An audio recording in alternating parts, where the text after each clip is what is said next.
Hi everyone, and welcome, and thanks for joining us for the first ever member-driven town hall with our participating candidates for TWU 556 President.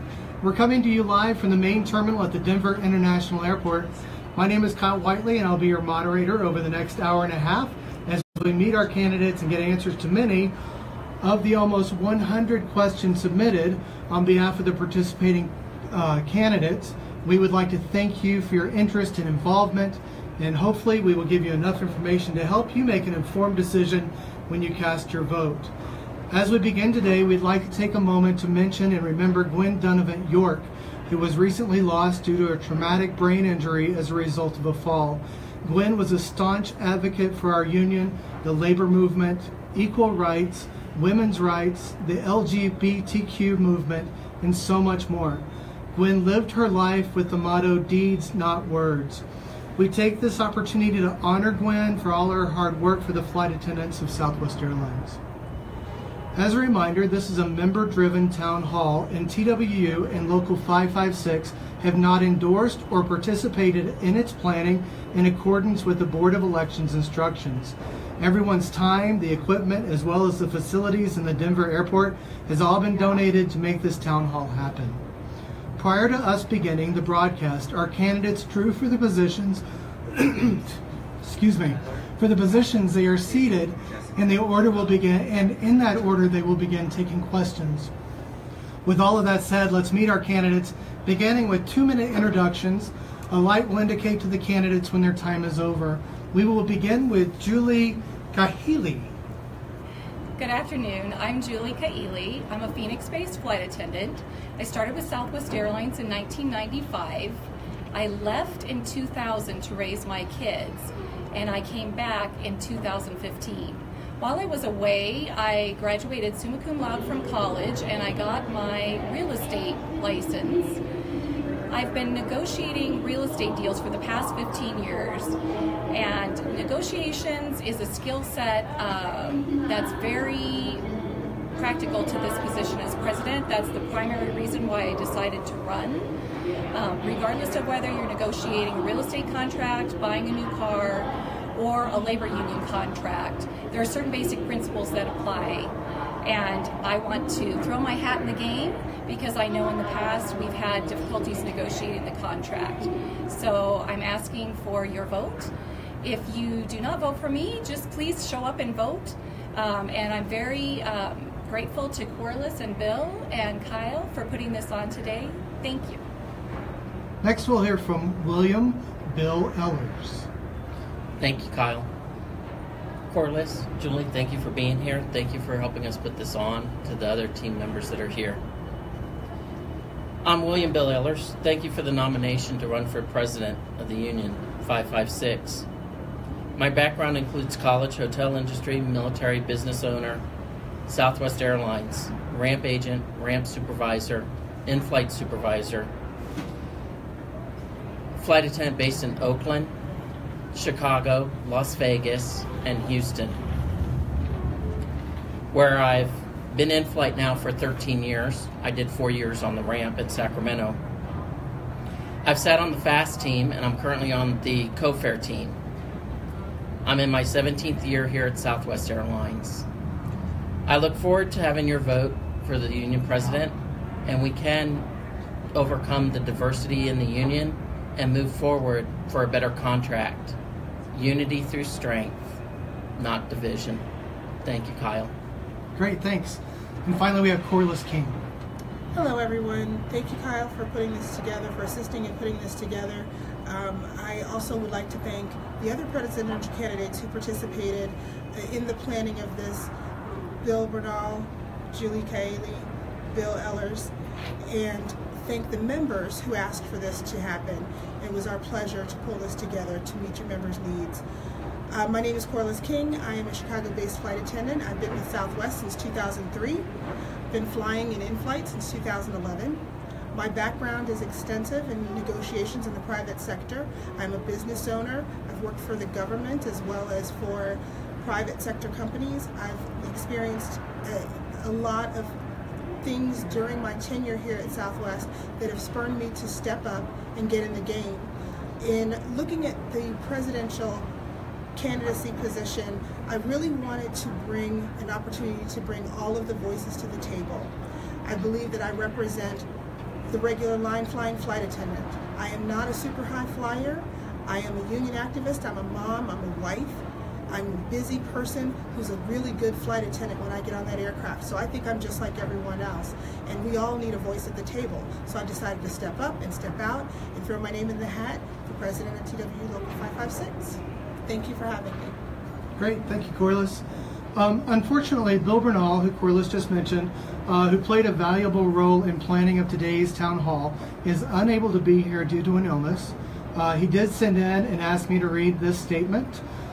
This is from Bill. First, my apologies for not being able to attend this historic debate. I got sick about a week ago with what I thought was a cold, flu, or allergies, and it has turned into a severe sinus infection. My doctor has grounded me until he can see me Friday. I would like you all to know, due to our agreement, I will be answering all the questions as well, and we'll post them soon. And again, that came from Bill Bernal, and we all wish him a speedy recovery. So we'll move on to the questions for the town hall now. They have been submitted over the past 5 days, and as agreed, were provided to the candidates last night at 6 p.m. Central. We will start with some questions from the moderator. Each candidate will be given 2 minutes to answer, with a 1-minute rebuttal allowed if the other candidate is mentioned by name. Our 6 moderator questions will go to all the candidates, and we'll begin with Julie.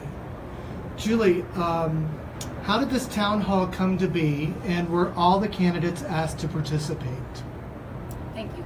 Yes, this shortly after the nominations were announced, I would say at the beginning of February, everybody was already getting onto social media, and there were several requests that the wish from the membership was that there would be one central location where all presidential candidates could get together and answer the same questions so that the membership body could make a informed decision on who they would be voting for as president. Corliss reached out to me, I'd say probably around the 5th of February, as well as all 5 candidates. All 5 candidates were invited to attend. 4 agreed, 1 neither agreed nor disagreed. And despite the challenges that there were in trying to find a location and the logistics of putting the event together, it did come together, and I would like to say that this is a huge step forward for the membership in repairing the unity. And if the opponents that are running for the same position can all come together and do an honest to goodness debate, answer questions, get to know us, we're trying to move forward and create unity in this process, and hopefully this will be a forever event after today. Great. William, you get the same question. How did the town hall come to be, and were all the candidates asked to participate? Thank you, Kyle.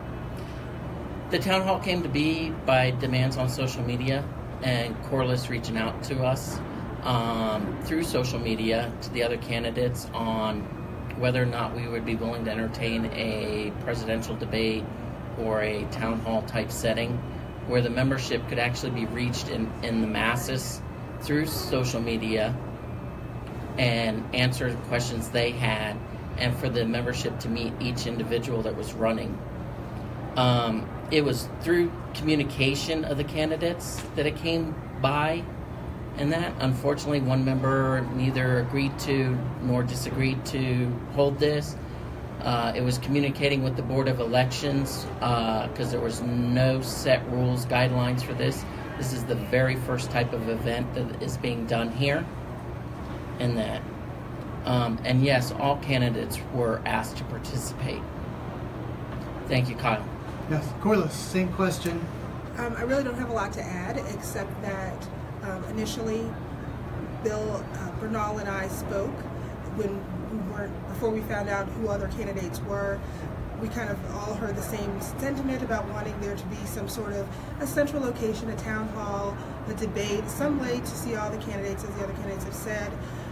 And immediately I reached out to the only other candidate that I knew at that time, Bill Bernal, and I reached out to Lynn Montgomery, I believe the 6th of February. Did not hear from her. So we followed up several times. In the interim, we found out that the other 2 candidates were accepting their nominations, so we reached out to them as well. So everyone had been attempted to be reached several times. I understand people have existing schedules. I understand people have other commitments, and it was really our mission to make sure that everyone had an opportunity to participate. One thing that I am extremely proud of is the work that all of the candidates put into being present, put into giving ideas, put into being committed to bring this to the members at the members' request. Short of that, I look forward to this being a regular expectation for anyone who wants to lead our union. We are 16,000 strong almost, and they deserve, all of us deserve, an opportunity to find out who we're putting in place and in charge of our livelihood. So I'm excited to have been able to be a part of the beginning of this, but I'm also excited to see it become a regular event. Great. Thank you. The next question, William will start for us. Unity has become a buzzword for our membership, but there is real work that needs to be done. If you win, what actionable plan do you have that can be put into place to help our membership unify? Thank you, Kyle. First, I'd look at sitting down with each of the candidates, talking to them, listening to their issues that they've heard from people that they've talked to out there in the membership. By doing that, I feel that we would get a broader response from the membership on issues that they have, and also their ideas on how to solve them. Hey, I'm one person, folks.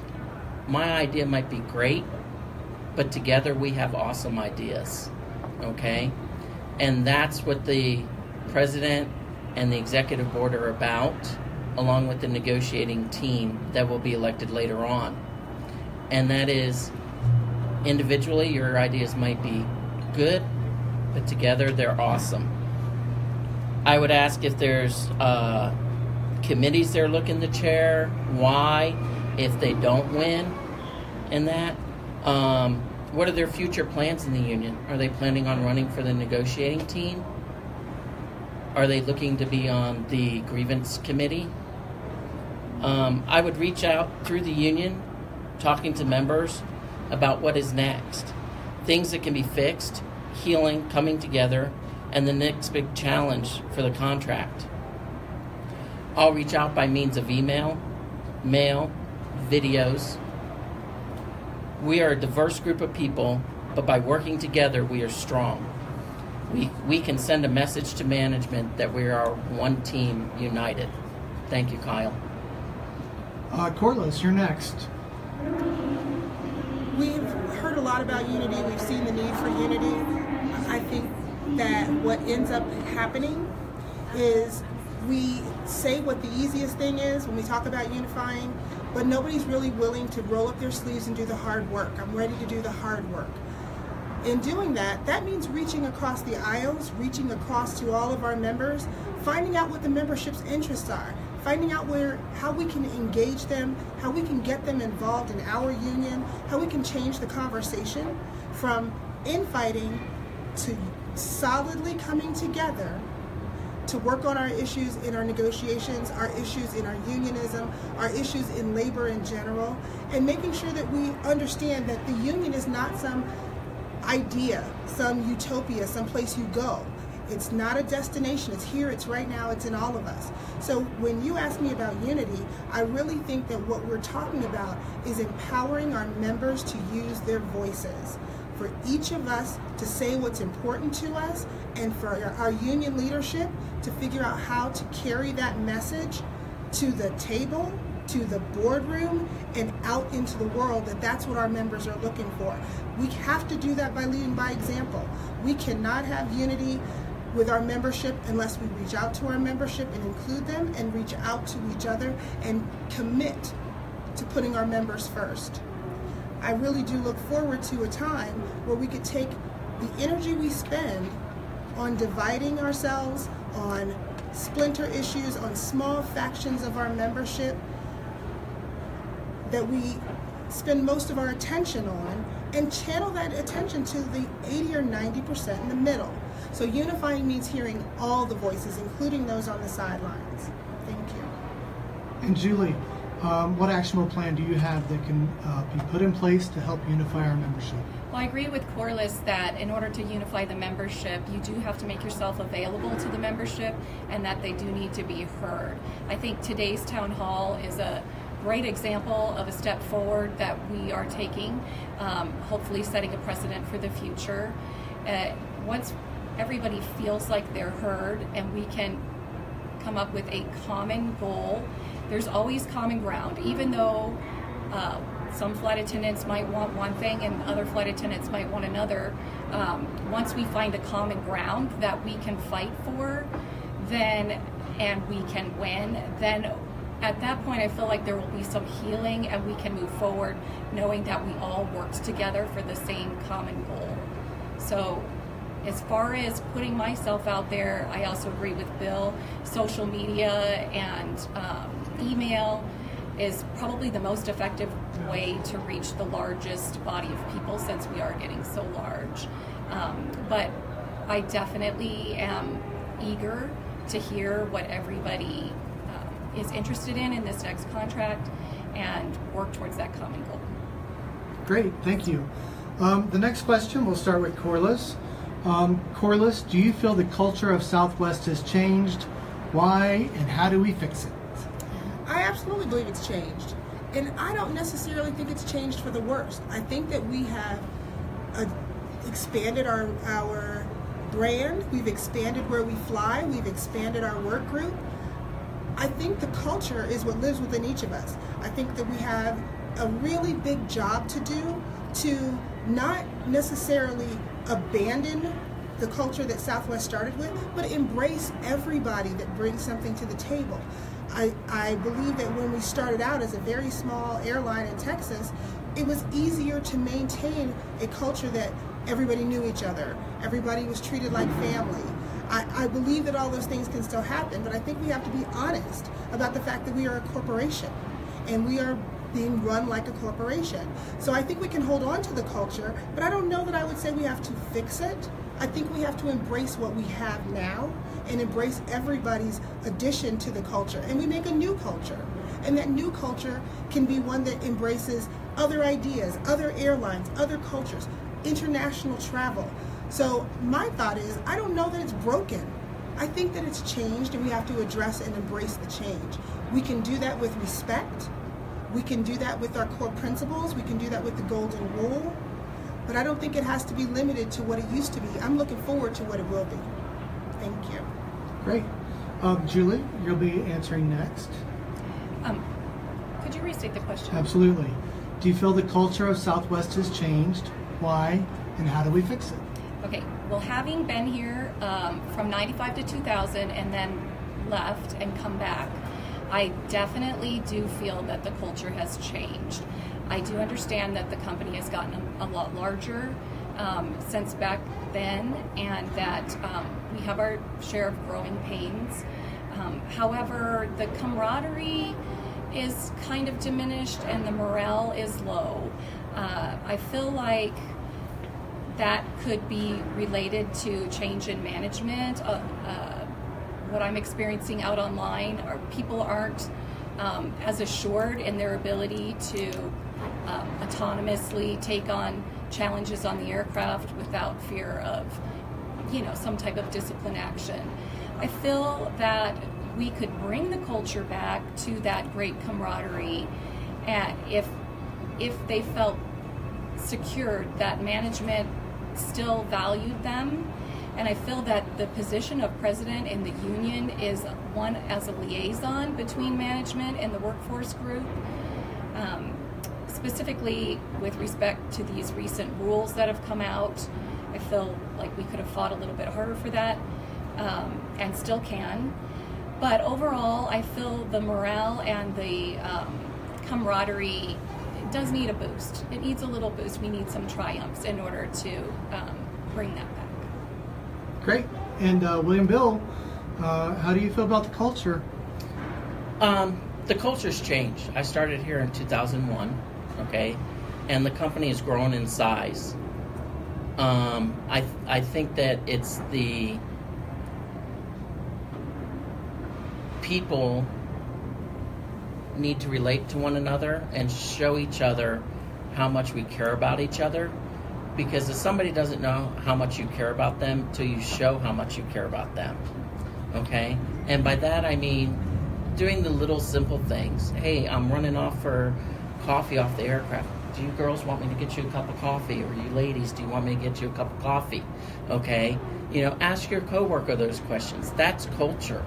Okay? Helping to put up your coworker's bag or take it down. You know, I fly B sometimes. I take the C's bag down, you know, for them. And that I put it up a couple aisles. I let them know it's there. And that's serving. That's serving with love and care about my coworker. That's culture, and that's the little things that will bring the culture back to the company. And that Bruce Lee said, be fluid like water. I think that's what we need to be like when it comes to culture. We need to be fluid like water. The container might change, but the water never will. And the water is each individual member out there. Thank you. Great. Can I fly with you? Yeah. Sure. Come fly with me. Right, I'll fly with you anytime. We are running just a little bit long, so I'm going to ask if for the next 3 questions, if we can try to keep our answers short, that would be very helpful, because I think the information that we're getting and from the likes that are scrolling across the screen, I think that would be very beneficial. So the next question, Julie, you will start with this one. The overall health and well-being of our membership is paramount. What are your thoughts on researching and possibly funding or gaining an insurance program for retirees through Southwest in negotiations?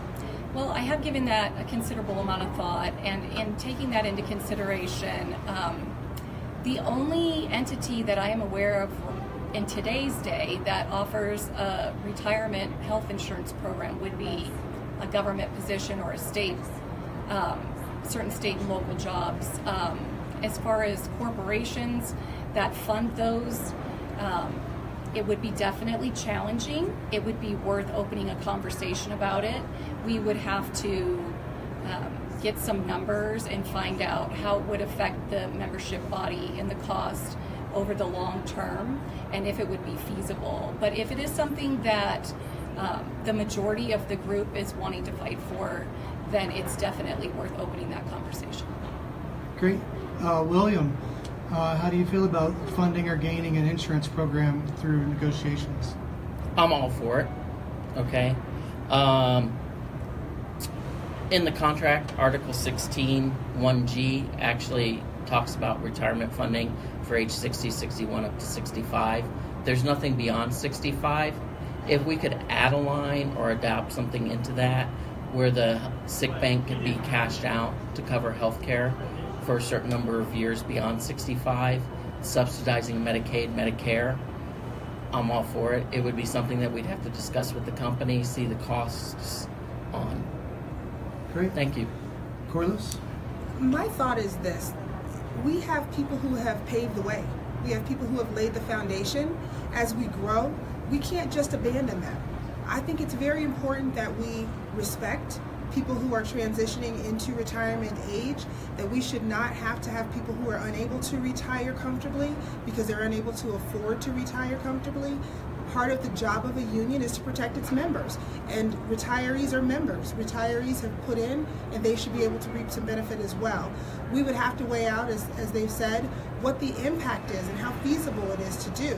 But I absolutely believe it's an important conversation to have, because all of us, if we are lucky, are going to get there. So I believe it's as important to take care of those who've come before us as it is to take care of those who are coming behind us. And I think that that's an example of something we can do. Great. William, we'll start with you on this question. Do you agree that our flight attendants experience racial and sexual harassment and discrimination on the job? And if so, what is your specific plan to address this issue? Absolutely, we do experience sexual harassment, discrimination on the job, be it from passengers or fellow co-workers.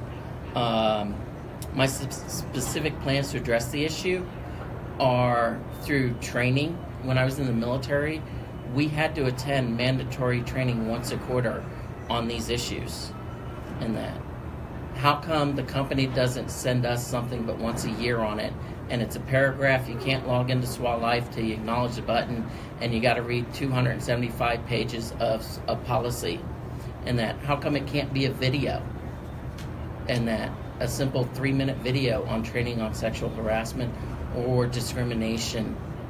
And that, I plan on building a committee that would look into the training of that, working with professional standards, and building bridges between the management and the union on how to handle those cases. Thank you. Good. Corliss, how do you feel about the flight attendants' experience with racial and sexual harassment and discrimination?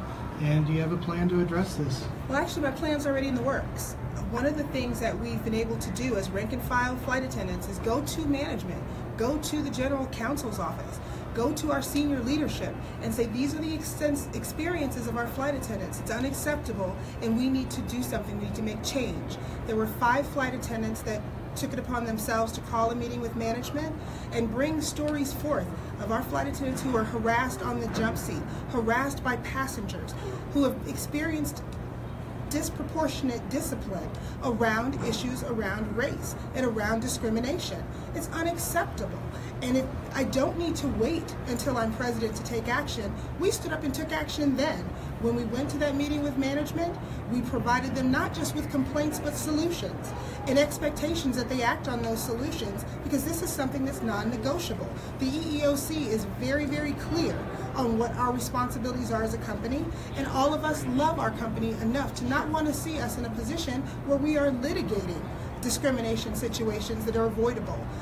Currently, I am continuing to talk to management about issues of sexual harassment, racial discrimination, and equality, not just with our coworkers, but what are we doing with our passengers? We should not be subjected to additional harassment from our passengers without any clear-cut message from our leadership that it is a zero-tolerance policy. If I were able to be president, I would carry that forth. I would have the union behind me and the international behind me to continue that work that's already in place. But what I do know is I don't care who the president is. We have to have a zero-tolerance policy for what is happening to our flight attendants each and every day. We have to do that, and we have to do it now. There is no time like the president. Thank you. Great, thank you. Julie? Okay, I agree that universally the membership would also probably agree that because we are an airline, we absolutely experience those 2 issues every day. Although there is policy in place from management, they do need to be held accountable when issues come up. And then also I agree with Bill that there needs to be more education available to everybody. Thank you. Great.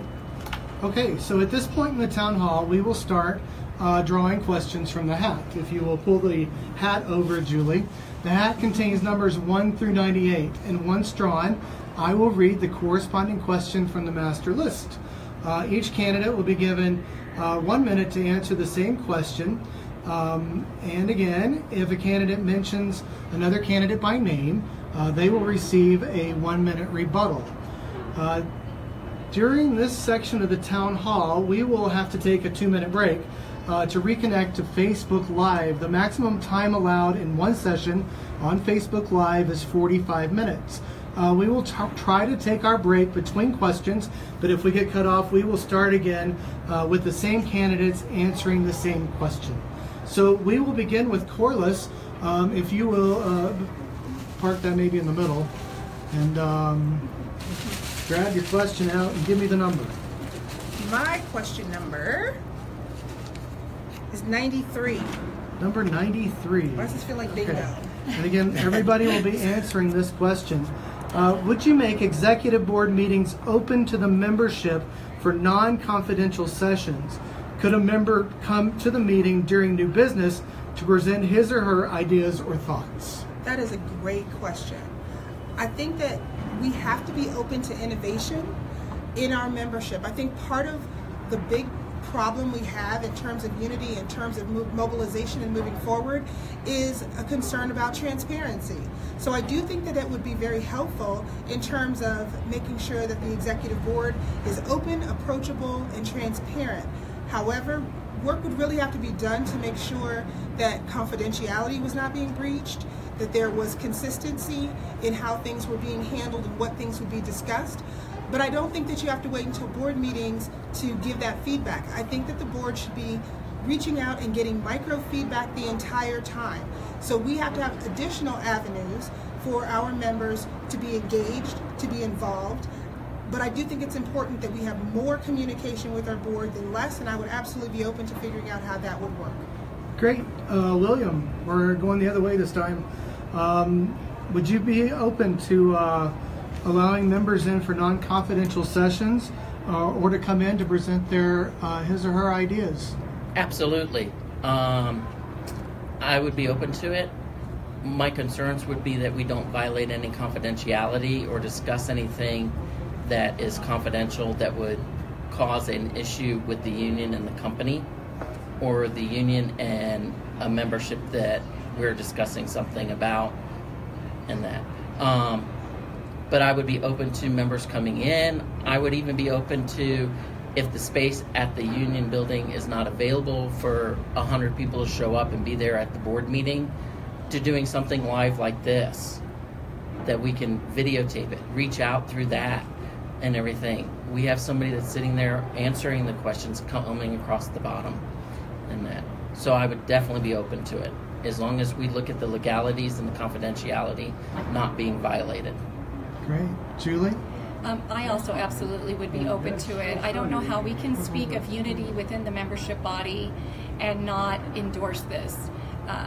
Again, part of unifying this group is that members are heard and they feel valued.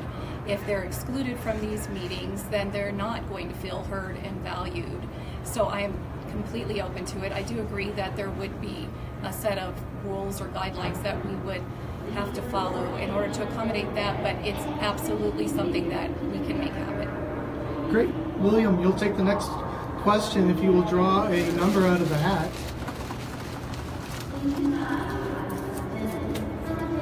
It's a Kyle question. Okay. Number 20, Kyle. Number 20, let's see what we got for you here.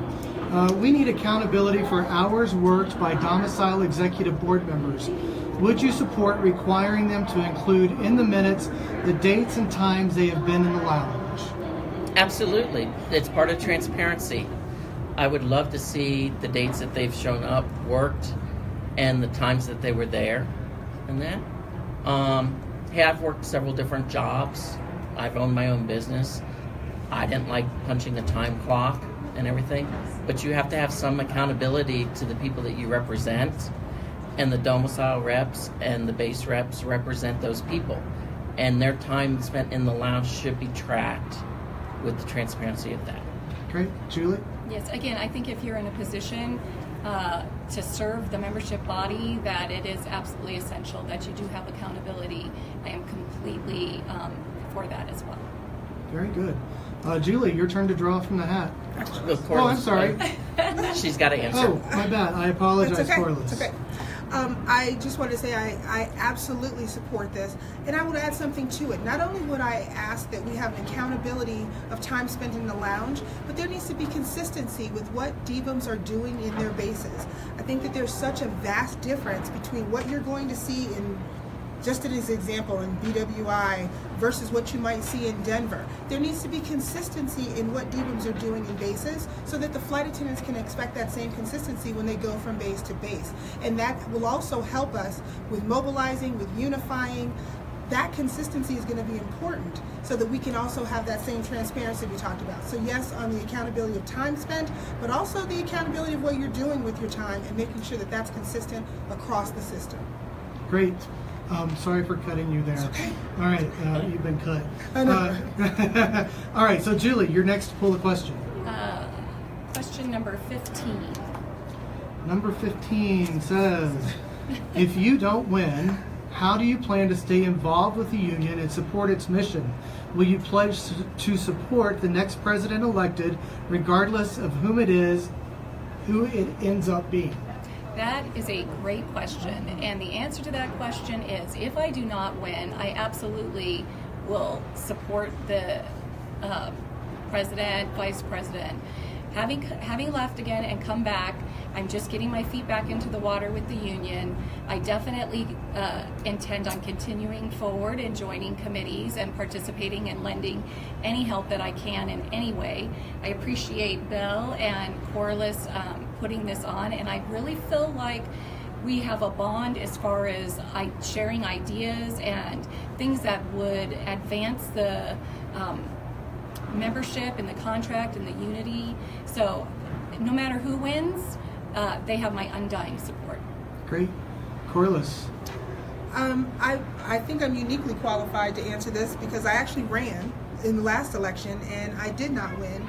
And I stayed connected. I stayed involved. I amped up my involvement. I don't think that we can check our union leadership and union membership at the door because we don't win. I think that if we disappear, if we don't win, then you weren't really trying to lead in the first place. So I'm committed to staying the course no matter who is in office, because my job as a union member is to be present and to hold the leadership accountable, but also to be accountable to my brothers and sisters. So I would stay the course for sure, support whoever wins, but mostly, regardless of who wins, I'm going to stay the course to support my union. Thank you. Great. William Bill? Absolutely, I would stay involved. Whoever wins, if I lose, I first and foremost would love to sit down with them, talk to them about my ideas, their ideas, see if there's anything I can help them out with. We can walk through things together. Second most, I may ask them, hey, is there any particular committee you'd like me to chair or be on for my skill set? And that I would share my future plans with that president on how I would be involved in the union, and that, be it running for negotiating team, be it sitting and chairing a committee, and that, be it they go, hey, LA doesn't have a domicile rep, we need you as a rep there. Would you be willing to change bases and go there? So that's my involvement. Thank you. Great. Corliss, it's your turn to draw a number again. I have number 85. Number 85. Do we make enough? All right, let me start over. Do we make enough take-home money for doing our jobs? Quality of life issues will cost the company money. Is take-home pay increases more important than quality of life improvements? I think that question depends on the person. I think that there are some people who feel more take-home pay is important to them, and that is their quality of life. Some people feel that being able to have the flexibility is their quality of life. So I think that answer differs from person to person. If you're asking me personally, I believe that it is much more important that we protect the flexibility that this job gives us to make it our own. We have the ability to work as much as we want to. We have the ability to work as little as we want to. We can control our own take-home pay. In terms of whether the company would have to spend more money for quality of life issues, maybe. But they also get quite a bit out of us for that. I think that we should be unapologetic about expecting to not have to choose our work life and our jobs. We can do them both if we work cooperatively. William, what do you think? I think it boils down to the person and what they want and expect. The flexibility of quality of life, or do I want to work a lot and take home a fat paycheck, or do I want to work as little as I want to and take home a skinny paycheck? Okay.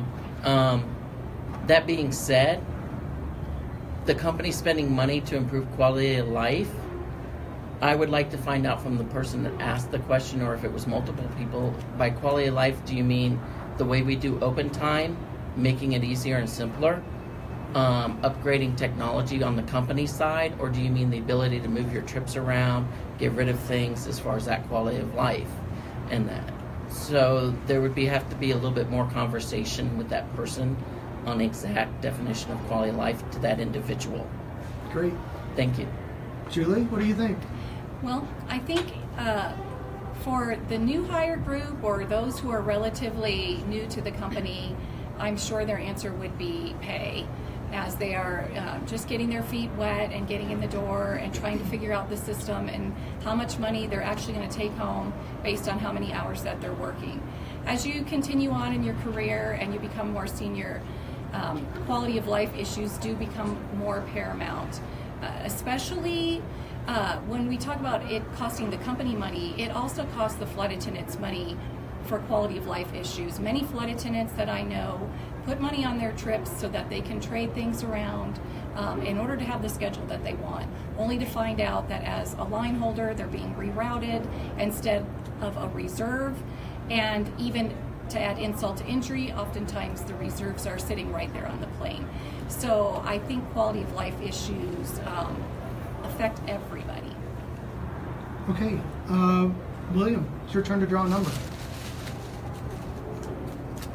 84. Number 84. What are you willing to give up to gain a better contract overall? Ooh, good question on that.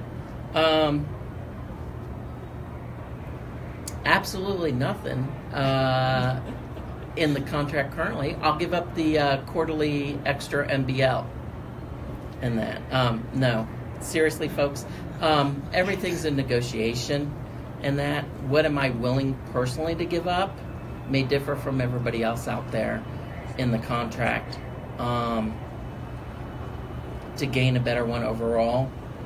I would have to say we'd have to look at the ability of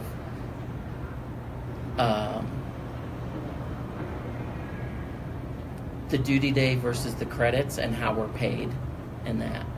Okay, great. Julie? I think during this next negotiation process, we need to ask for a lot of things and give up the little things in exchange for the large things. So some of the things that I feel are paramount in this next contract are compensation for the time that we spend working on the ground, cleaning the aircraft, and also babysitting our through passengers. We're unlike any other airline. They all have aircraft cleaning services. So at this point in the game, when the company is talking about pay being 1.16 times the average, they're not factoring in the time that we spend working for free on the ground. So in addition to that being a main point, as we ask for little things, I think I'm willing to give up littler things like perhaps paid parking in exchange for that. Great. Corliss? My answer is a little different. I don't know that I'm in a position as president to say what I'm willing to give up. I think what we have to do is find out what the members want. Find out what the members want to give up. Find out what the members are expecting. Aggregate that data, and that's what you take to the table. I can speak my opinion as a member, but I think that as a presidential candidate and as president, it is much more important for me to take whatever the membership's message is versus what my own message is. I would drill down very, very heavily into what the majority of the members want, how we can possibly reach those goals, and how we can manage to balance, understanding the company has to be profitable, how we can balance what our needs are with the success of the company. So I would just say that my answer to that would be I would be willing to take the marching orders of the members and then take them to the table. Okay, great. We actually have to take our 2-minute break now. We're coming up on 45 minutes. When we come back in 2 minutes, Julie will pull the last question from the hat for everybody to answer, and then we will move on to individual questions and answers, and then closing statements. So we'll be back in 2 minutes. See you soon.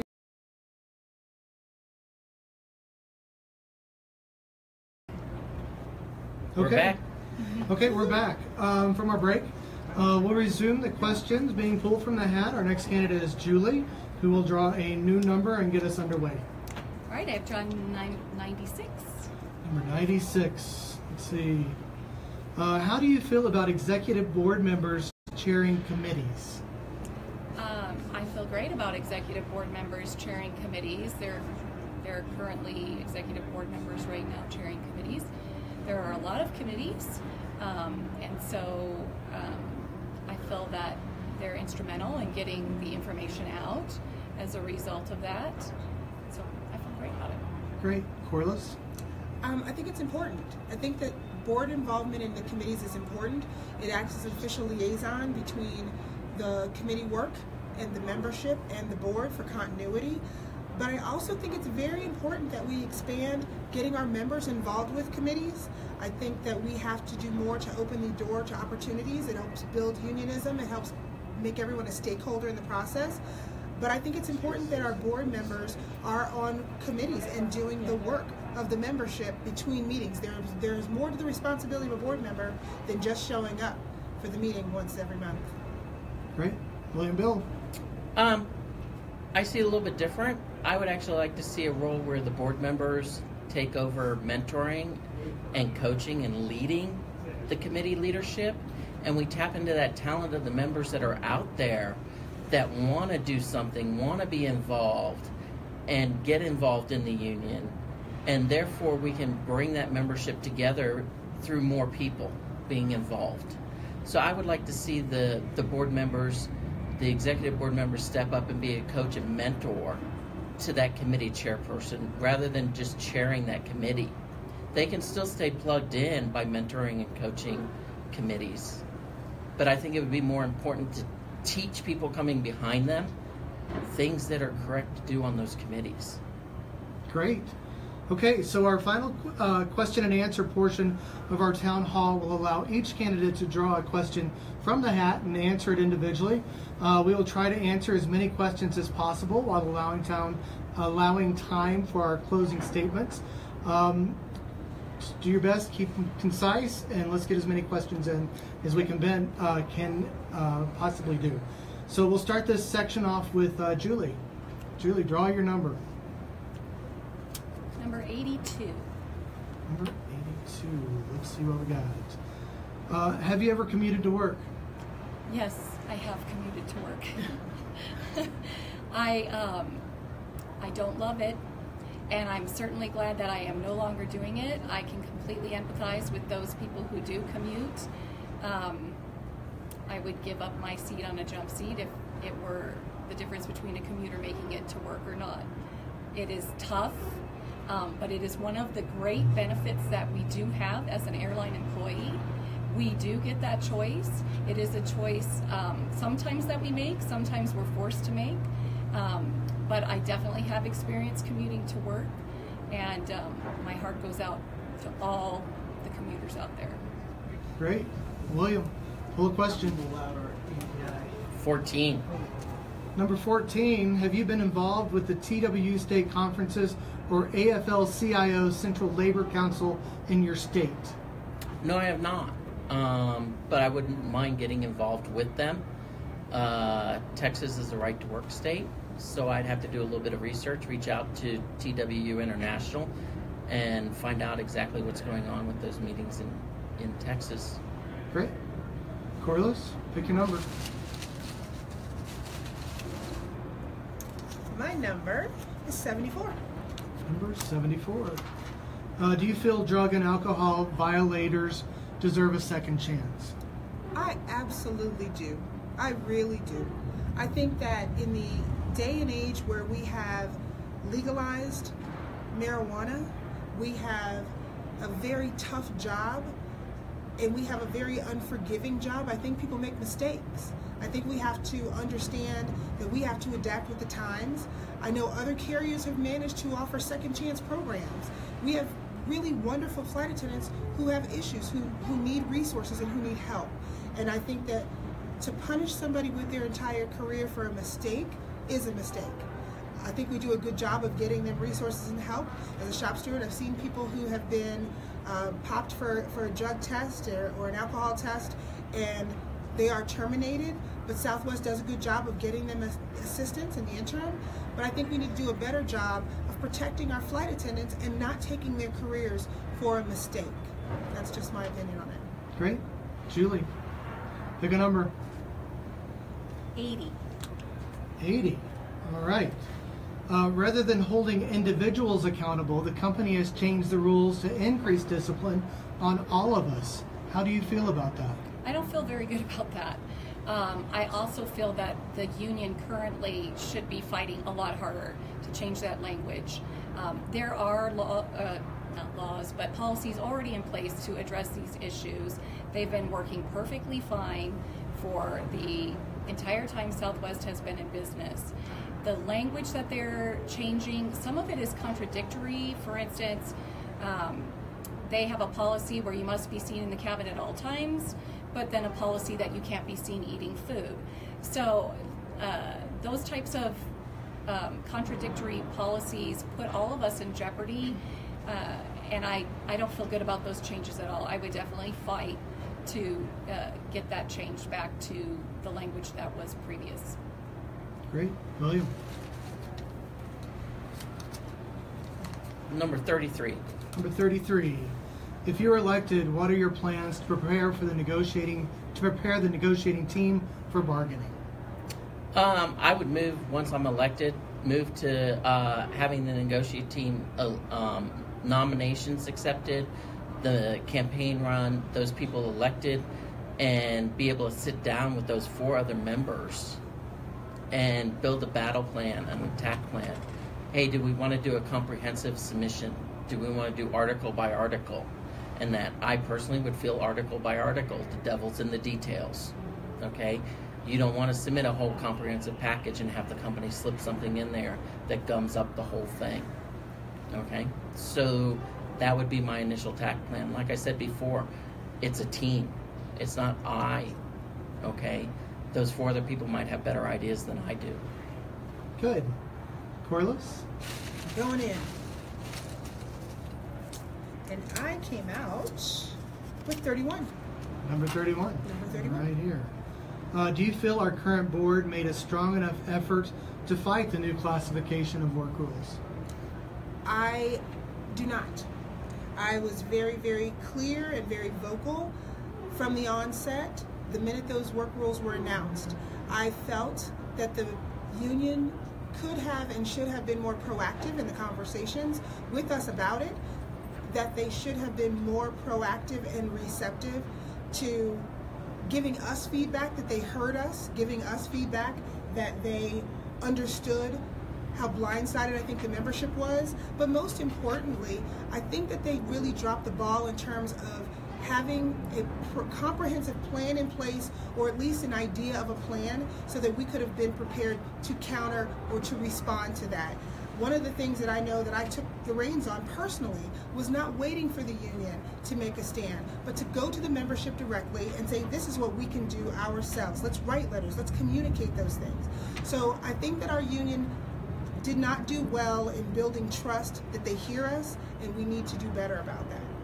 Great. Julie, pick a new number. Some of them are stuck together. Number 9. Number 9. 1 second. Number 9. How do you propose to involve and educate new flight attendants as we quickly grow and enter into contract negotiations? I am aware that the union does send members out to new hire classes, and I have experienced 2 classes at Southwest. Again, one in the 90s and one just in 2015. I would say that the latter was not as informative to the new membership body, so I would like to see the union reps that are going out to greet these new hire flight attendants give a much more comprehensive presentation. I remember the thing that stands out in my mind from my union rep originally was never, ever, ever write up another flight attendant, always try and work it out, call professional standards. I don't really think that that message is getting across to the new hires, so I would like to see more education while they're in training.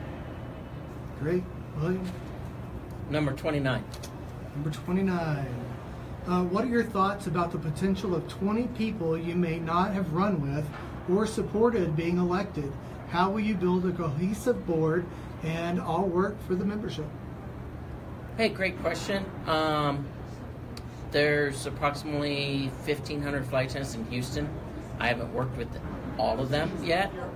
I would approach it similar to the way you approach stepping on an airplane and meeting them for the first time. Hi, my name's Bill. How are you? What's your name? I get to know them a little bit. Build that rapport with them.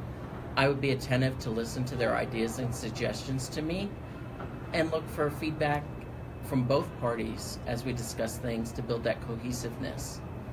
And that I would look for outside sources on cohesion and team building. Thank you. Good. Cordless?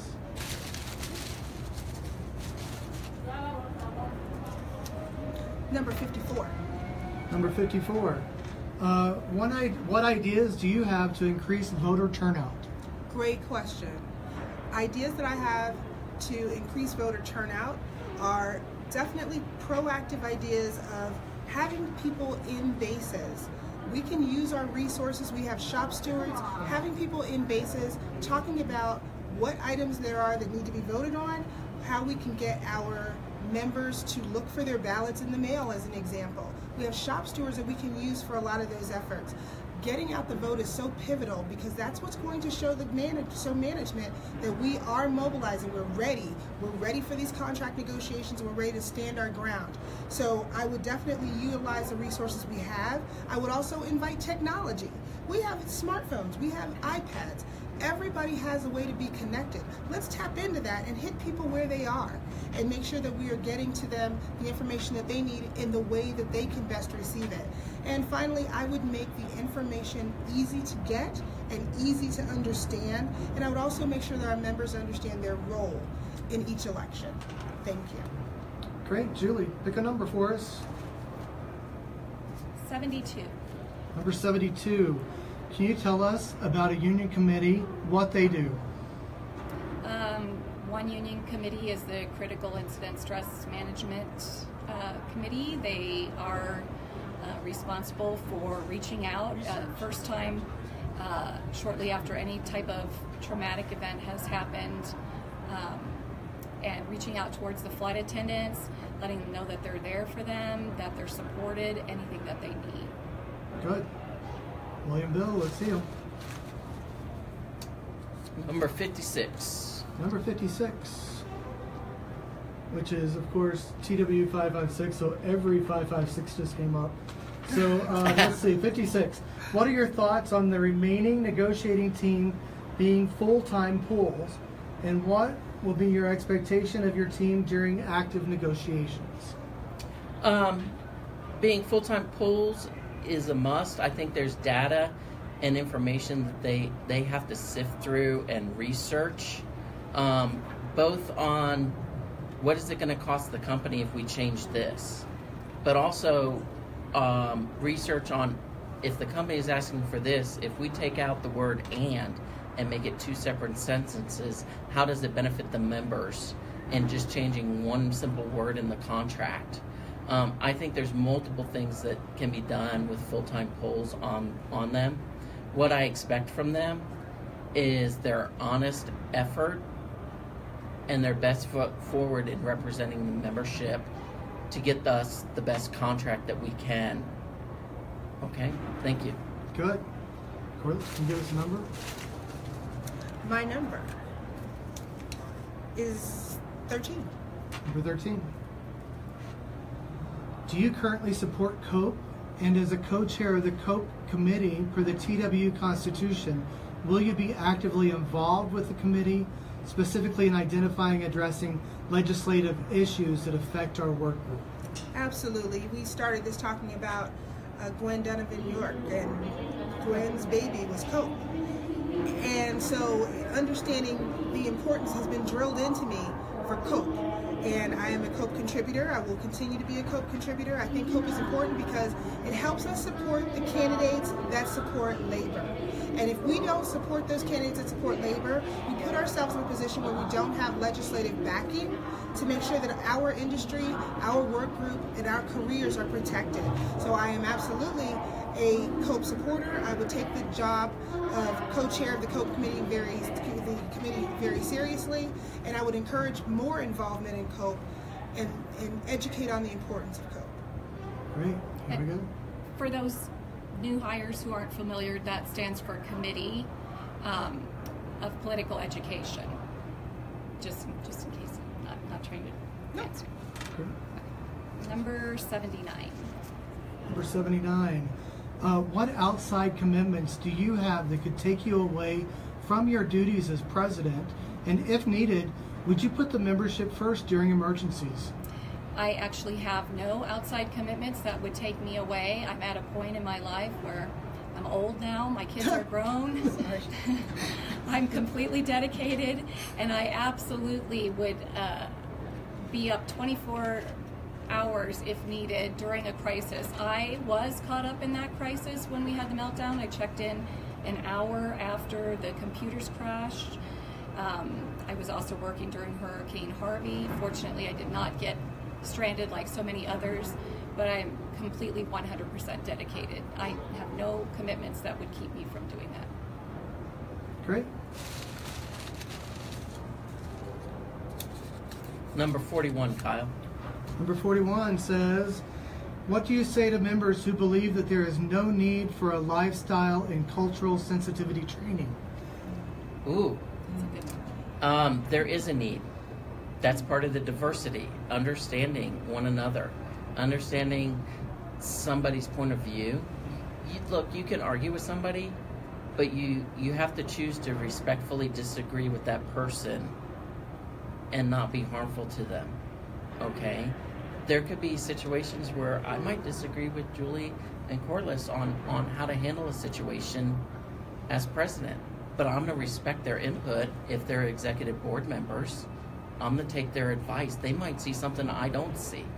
So it's one of those things where we have to be respectful of one another and each other's opinion.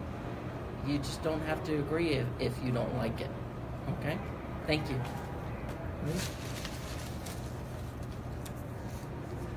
Number 30. Number 30. As president, you will be in charge of overseeing the grievance team. What is your philosophy on the grievance process as it relates to discipline cases? I absolutely believe grievances have to be taken forward, if at all possible. That is the job of this union. That's the union's responsibility, prime responsibility is to protect our members. I do believe that there's a cost related to that. I understand that there's a cost related to that, but I think that it's not worth it to leverage the power of making sure every member understands that they are to be protected because we're trying to save a couple of pennies. I really do believe it's important that we take that grievance responsibility very, very seriously. That's why we're in a union. That's why our members pay dues. That's extremely important to me. Very good. Julie, let's do another round. 42. The universal answer to life in the universe. 42. What do you feel is a benefit to working alongside someone whose views differ from yours? For me, I'm a very fair person, and I always appreciate hearing the other side. I like to put myself in that position, even if I disagree with it. I feel like you stand to benefit a lot because you get a better understanding of how it impacts another person's life. Certain things may not impact your life the same way that they do other people. So if you have a differing viewpoint on something than me, I'm very open, and I feel like it's very beneficial to hear the other side. Good. William?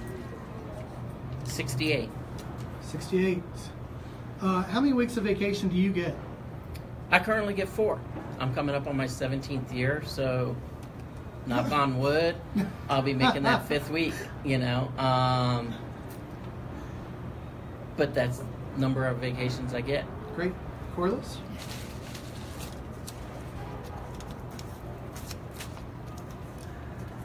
This is number 57. Number 57. Many flight attendants wish to have hotel location language added to our contract, something the pilots have done. Shorter overnights near the airport, longer overnights near downtown or near major attractions. What is your position on this? I think that that's very important for us to try to find a way to make that happen. I think that we give so much in this job. We tend to make sure that we are available, we're ready, we're gone long hours.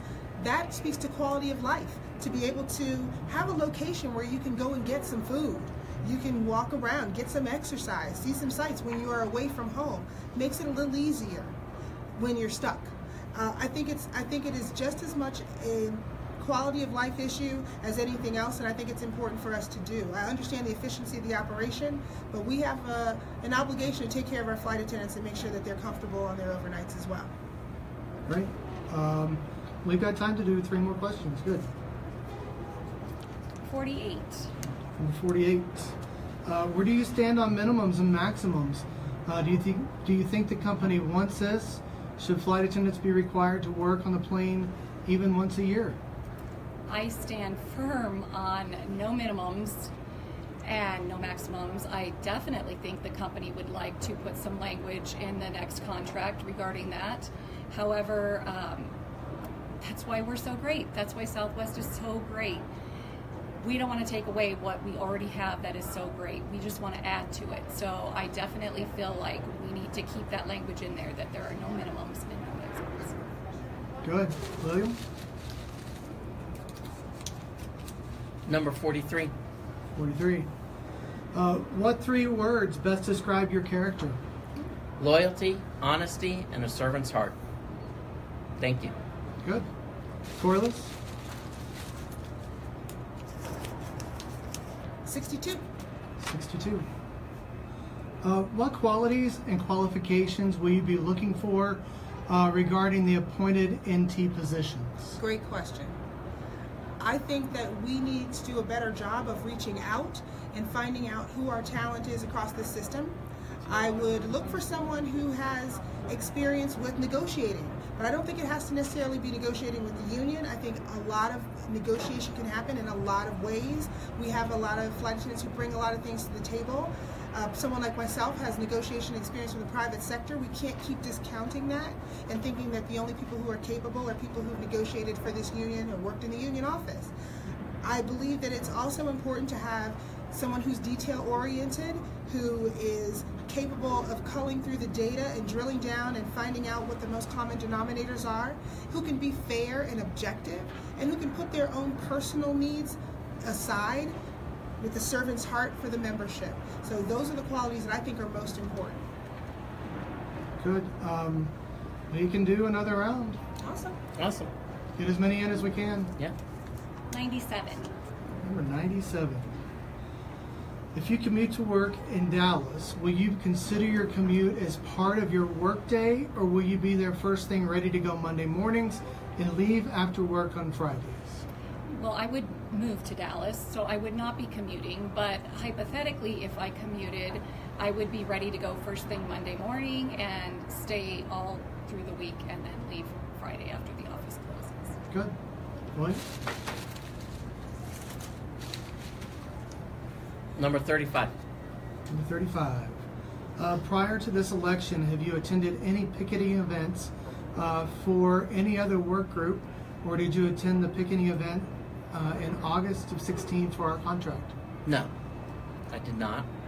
I was at work, more than likely. I usually build, I'm one of those people that is a high flyer, about 150, 160 trips a month. I usually build my trips on the 20th of the month, and it's set, and if something comes up in between there and that, I kind of have to miss it.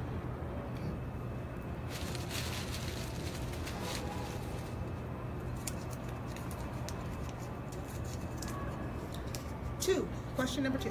Question number 2. Were you among the flight attendants that picketed outside our 556 union office? Absolutely not. I think that that is unacceptable, especially in the midst of negotiations. I think it undermines our union, it undermines our ability to bargain. I think it absolutely sends a message to management that we are not unified and that they can run roughshod over us. I am fundamentally against it. I was against it then, and I think it's important that our union put themselves in a position where members don't want to do that, but we also have to send a message to our members that is unacceptable, because you undermine all of us when you do that. Very good.